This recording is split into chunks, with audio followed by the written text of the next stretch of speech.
안녕하세요. 발빠른 시황의 이소구입니다. 오늘 양대시장 하락 마감했습니다. 코스피 지수 0.77% 하락, 그리고 코스닥 지수 1.6% 하락. 최근 들어서 하락폭이 그래도 강한 모습이었습니다. 여기에는 지수 대비해서 그 이유가 분명히 있었는데요. 내용으로 놓고 보면은요, 미국 시장이 혼조세 마감, 상승 기대를 좀 시장이 어저께 했었던 것 같아요. 그러면서 하락 출발을 해서 정부에서 하는 이죠. 추가 금리 인상 얘기도 좀 있었고요. 그리고 잠시 뒤에 종목별로 알아보겠지만은요, 카카오와 네이버가 급락을 했습니다. 그 영향에 의해서 하락을 했다라고 보시는 것이 맞을 것 같네요. 그런데 제가 여기에서 서두에 먼저 말씀을 드리고 싶은 것이요. 장 초반에 보합선까지 갔다가 밀린 이유가 앞서 말씀드린 그런 이유 때문인데, 그 이후로 쭉 밀린 이유는 카카오와 네이버의 급락의 영향이었다고 할 수가 있겠습니다. 카카오와 네이버 외국인의 매도가 4천억 가까이 됐는데, 지금 보시면은요, 거래소 2,800억이죠.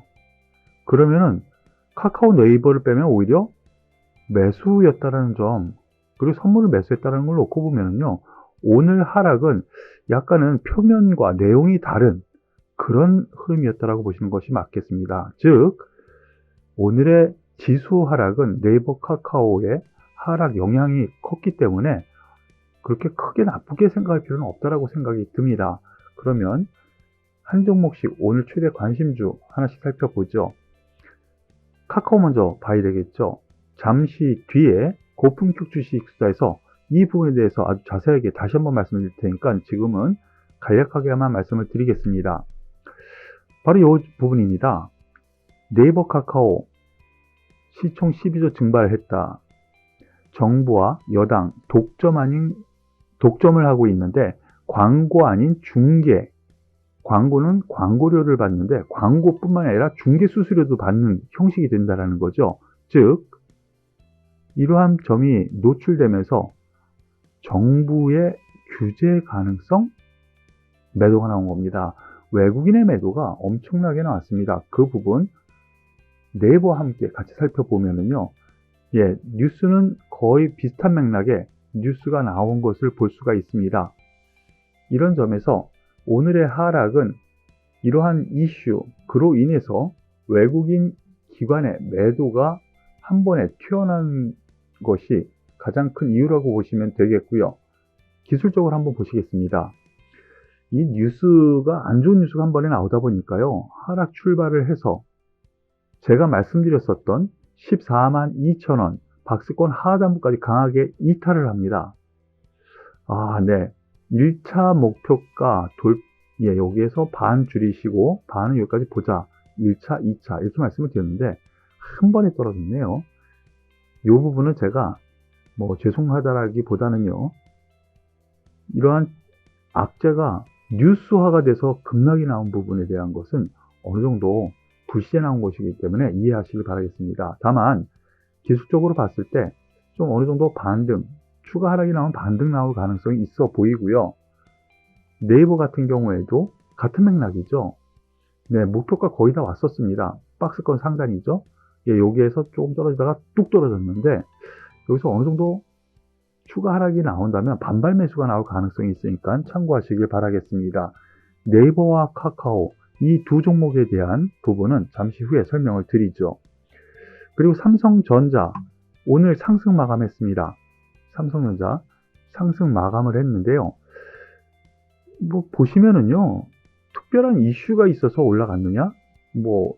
반도체 가격이 올라갔느냐? 아닙니다. 또 하나, SK 하이닉스 보시면은요, 뉴스 없어요.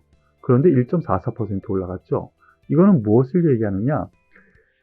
시장이 하락을 했는데 어느 정도 삼성전자와 하이닉스를 외국인 기관이 매수를 하면서 어느 정도를 방어를 한 거예요. 네이버 카카오가 이렇게 떨어졌으면 엄청난 거죠.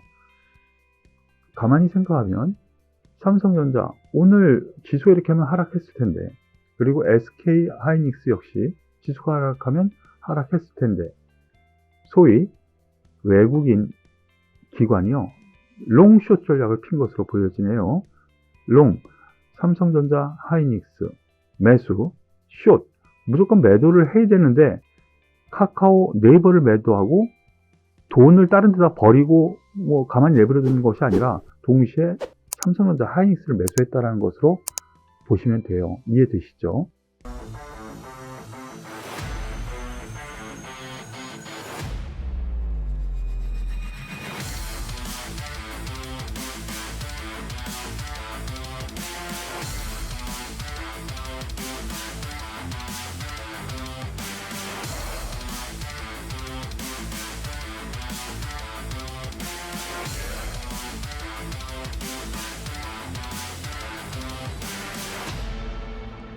에코플라스틱 오늘 상한가 가면서 주목을 끌었습니다. 이런 날 상한가 가면 당연히 주목을 끌게 되죠.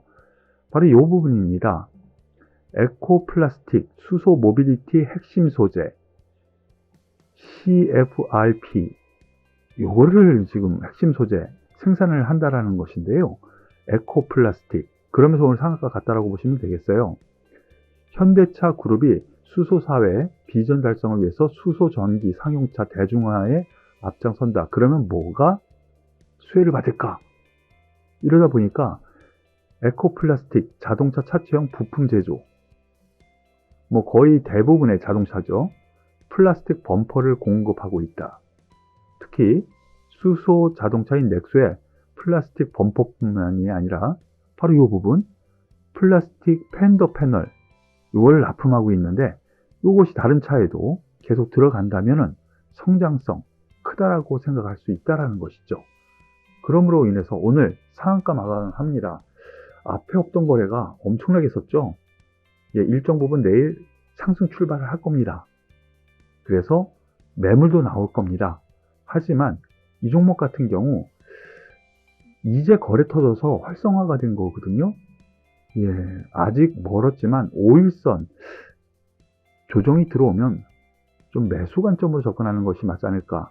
그 기준은 아직 멀었지만 5일선 기준으로 한번 보시라고 해드릴게요. 그리고 아모레퍼시픽 오늘 급락 마감을 했습니다. 아모레퍼시픽 9%의 하락은 엄청난 하락으로 볼 수가 있겠죠. 여러 가지 이유 갖다 댈 수 있는데 다른 악재보다는요, 바로 이 부분인 것 같아요. 3분기 영업실적 우려, 화장품주 2분기에도 실적이 안 좋아서 급락을 했었는데요. 3분기에도 안 좋을 것 같다라는 이런 얘기가 도는 거죠. 특히 유안타가 이 화장품주에 좀 안 좋은 뉴스를 가끔 내보내요. 좀 화장품주 쪽에 좀 뭐가 있나요?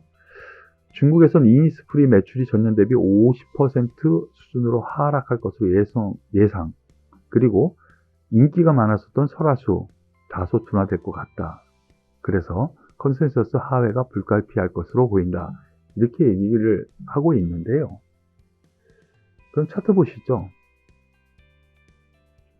2분기 실적 뚝 떨어지니까 그동안 가격 조정이 들어왔습니다. 그리고 그럼 작년에 왜 올라갔는데? 코로나에서 벗어나면서 화장을 이제 다시 할 거다라는 기대감이 있었던 거거든요. 그래서 이만큼 올라왔어요. 그런데 다시 제자리네요. 제가 생각하기에는요, 이런 레포트가 나오더라도요, 추가 하락 시에는 오히려 저점 매수 관점이 맞지 않을까. 가지고 계신 분들은 여기서 매도는 필요 없다고 생각이 들고요. 20만원 전후에서는 저는 매수 관점으로 보겠습니다. 참고하시길 바라겠습니다. 그리고 오늘 특별히 HLB가 또 상위 종목으로 올라왔는데요. 나노코박스, 이거 나노젠이라고 하는 베트남 회사죠. 그것으로 인해서 HLB 어제도 오늘 관심주에 올라왔는데요. 오늘 하락합니다. 차트 잠깐 보시죠. 어제 말씀드렸을 때 이 위로 올라가는 거에서는 좀 이익 실현 비중을 좀 줄이자라고 말씀을 드렸는데 박스권이라고 그랬죠. 처음부터 여기 하단부에서는 매수, 또 매수, 상단부 여기에서 매도하자라고 했었는데, 대신 레벨 업될 가능성은 분명히 있다라고 했죠. 예, 추가 조정 어디선일까는 모르겠지만, 예, 추가 조정이 좀 세게 한번 나온다면 매수 관점으로 보시는 것을 권해드리겠습니다. 한 번 더 갈 여력은 있어 보이기 때문에 그래요. 그리고 동국제강, 제가 제 철강 중에서 동국제강을 가장 선호한다라고 계속 말씀을 드렸었는데, 어제도 현대제철, 포스코 올라가는데 동국제철, 예, 선호합니다. 관심을 기울여도 좋겠습니다라고 어제 분명히 말씀을 드렸죠. 오늘 특별한 뉴스가 이 종목에 국한된 것이 아니라 뭐 뉴스가 없었습니다. 그런데 오늘 8% 넘게 상승 마감했습니다. 그러면서 하락 추세대를 완전히 벗어났어요. 예, 하락 추세대를 완전히 벗어났어요.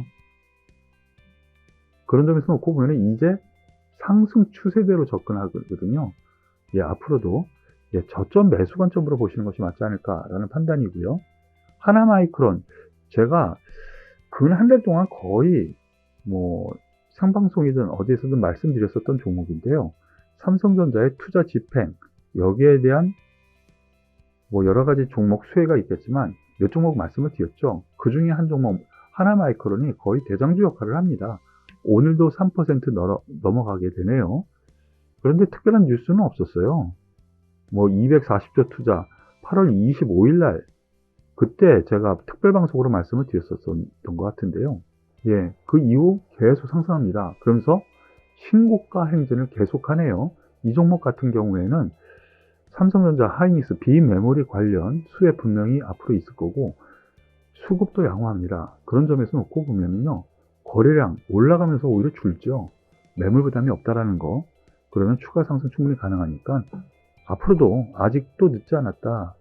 예, 저점 매수 관점 유지하겠습니다. 참고하시길 바라겠고요. 네, 오늘 하락해서 많은 분들이 소위 찝찝한 장이었다 이렇게 얘기하실 것 같아요. 하지만은 3200선 저항 맞고 약간 내려옵니다. 그런데 특별한 오늘 이슈가 있었다고 했죠. 예, 그러니까 어느 정도 다시 제자리 찾는 흐름 기대해 보고요. 잠시 후 고품격 주식 수다에서는 특별히 카카오와 네이버의 급락, 왜 그랬나, 이런 현상이 왜 일어났나 자세히 짚어드리는 시간을 다시 한번 말씀을 드릴게요. 도움이 되셨다면 좋아요, 구독 꼭 눌러주시고요. 댓글도 꼭 부탁드리겠습니다. 수고하셨습니다.